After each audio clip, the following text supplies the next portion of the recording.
Nah, ini soal yang tanyain ya.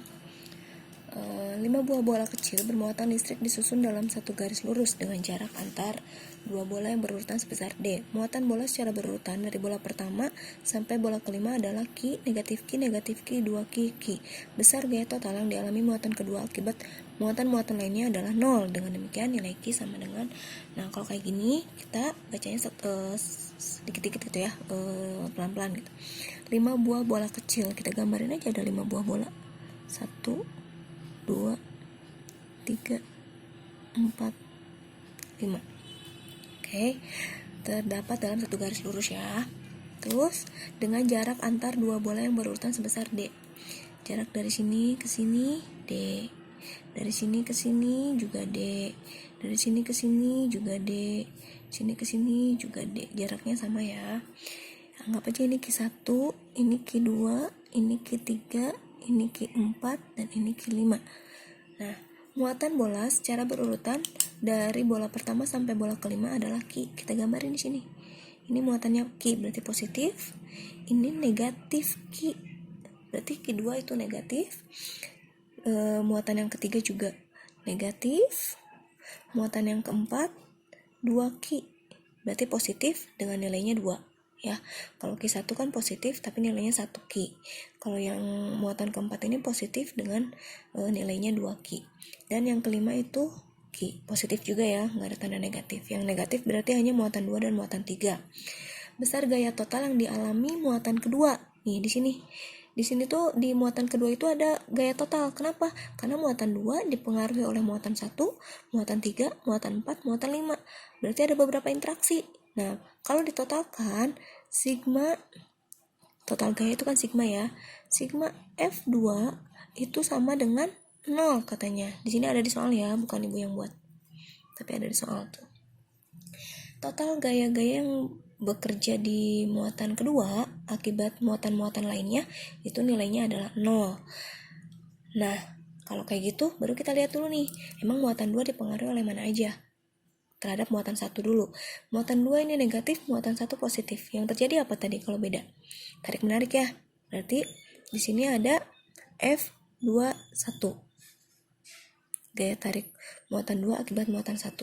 Kita nggak usah gambarin yang Q1-nya ya, F1-nya, karena ya sama kan nilainya dan kita cuma diketahuinya F2. Jadi kita fokus ke 2 aja. Sekarang 2 berinteraksi sama 3.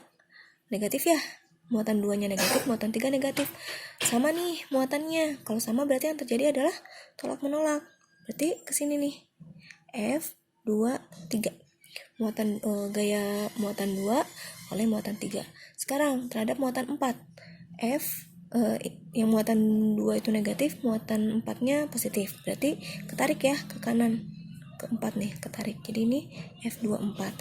Terhadap muatan 5 positif. Ini negatif, berarti ketarik juga. F25. Nah, berarti kan sekarang jelas nih, gaya-gaya yang bekerja pada muatan kedua itu ada 4 gaya. F21 ke kiri, F23 ke kiri, F24 ke kanan, F25 juga ke kanan. Baru deh kita masukkan sigma F2 sama dengan F24. Nah, kenapa ibu tulisnya F24 dulu? Jangan lupa nih, yang ke kanan itu positif, yang ke kiri negatif ya, untuk seperti ini. Tapi kalau misalkan kedua-duanya ke kiri ya berarti tinggal ditambahin aja tanda negatifnya, itu menunjukkan bahwa arahnya itu ke kiri gitu ya. Nah, F24 sama F25 itu ke kanan, berarti kita tambahin. F21 sama F23 ke kiri, berarti kita kurangin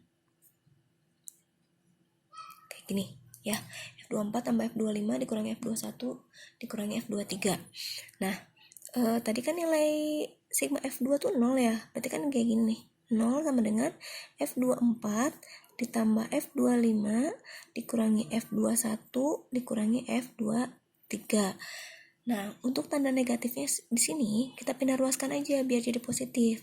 Pindah ruas ya, karena kan di sebelah kiri juga nilainya 0. Kita pindahin F21-nya, tadinya negatif, pindah ruas jadi positif. F21 ditambah F23 karena negatif, kita pindahin juga. F23 sama dengan F24 ditambah F25. Nah, Selanjutnya, ini ingat nih, kita mau nyari nilai F. Nah, sebelumnya kan gaya kolom Ibu udah kasih rumusnya, bahwa F itu sama dengan K Q1 Q2 per R kuadrat. Ini kan untuk mencari gaya kolom. Nah, berarti kita tinggal masukin aja ke rumusnya. F21 berarti K dikali Q1 dikali Q2 dibagi R12 kuadrat. Ditambah, muat kayak K dikali yang ini ya, Q2 dikali Q3 per R23 kuadrat. Ditambah, sama dengan F24 nya, berarti K dikali Q2 dikali Q4 per R24 kuadrat. Ditambah K Q2 Q5 per R25 kuadrat. Ini kita baru masukin rumus aja ya. Nah, sekarang kita lihat nih, ada nilai K yang sama. Kita coret aja. Ada apa lagi nih yang sama semuanya? Ada Q2 yang sama, kita coret juga nih. Nah, berarti terakhir tinggal Q1. Q1, berarti kalau Q1 itu nilainya berapa tadi? Q ya. Berarti Q1 itu Q dibagi R1 kuadrat. R12 nih. Dari muatan 1 ke muatan 2 jaraknya adalah D. Berarti D kuadrat. Ya, ditambah Q3, mana Q3? Yang ini kan? Nah, ingat, tanda negatif tidak perlu dibawa lagi. Kenapa? Karena tanda negatif pada muatan menunjukkan jenis muatan. Kalau tanda negatif yang ini harus dibedakan ya. Nat harus bisa membedakan. Tanda negatif pada rumus di sini ini menunjukkan arah gayanya. Gitu ya. Arah gayanya kemana? Karena ke kiri kita sepakati aja, kalau ke kiri kita negatif ya, ke kanan positif. Kalau tanda negatif di muatan itu menunjukkan jenis muatan, kalau tanda negatif di rumus itu menunjukkan arah gayanya ya.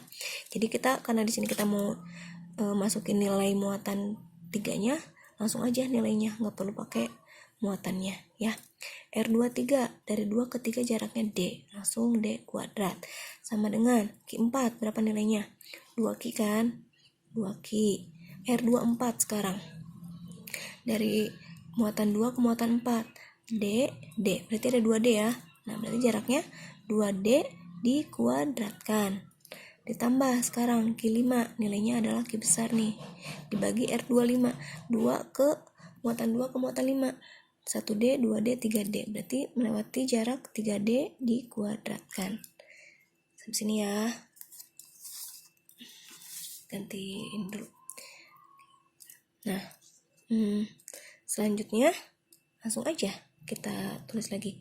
Berarti Q per D kuadrat ditambah Q per D kuadrat. Penyebutnya udah sama, ingat ya, ini kayak pecahan biasa dalam matematika.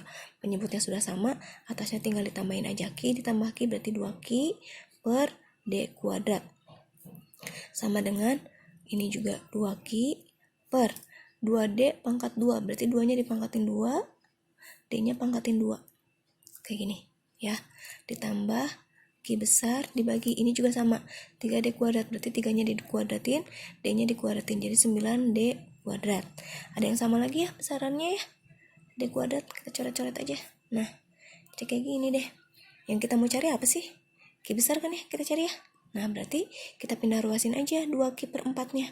Di sini kan udah tinggal 2Q nih, karena D kuadratnya kan udah terbagi menjadi satu-satu ya. Nah, berarti 2Q ini asalnya positif, 2Q per 4 asalnya positif, pindah ruas jadi negatif, dikurangi 2Q per 4 sama dengan Q per 9.